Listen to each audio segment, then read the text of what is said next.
Police have arrested 280 people in London as environmental campaign group Extinction Rebellion begin their latest protest against climate change. Key sites in London have been blocked, including Horsecarts Parade, the Mall, with some activists chaining themselves to vehicles and railings. What's going on this morning? And Breakfast Tim Muffet is at Whitehall for us. A very good morning to you, Tim. Are they planning to stay where they are?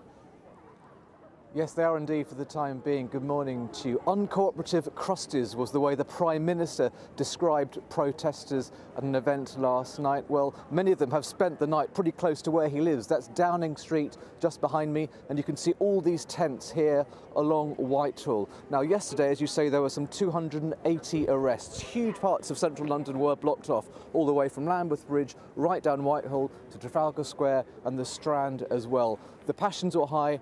The disruption was large. Extinction Rebellion say they want to see zero carbon emissions in the UK by 2025. They'd like to see a citizens' assembly set up in order to bring that about. Many people say those ideas are simply unrealistic.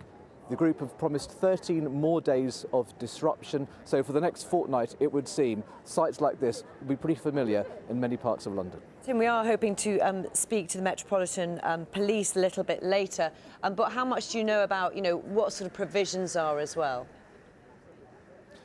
Well, the police have been talking to protesters. You can see some of them behind me. So far, it has been pretty peaceful, and while I was here yesterday talking to many people yesterday, although there were those arrests, many of the protests were peaceful in their nature. The people here are determined to make their presence felt, and they apologise for the disruption that they are causing, but they believe that the point they are making is worth the disruption, and the short-term pain many will feel is worth it to get across the long-term message which they believe more people should be paying attention to. OK, Tim Muffet, thank you very much indeed. And as I said, we're hoping to speak to the police a little bit later as well. Thank you.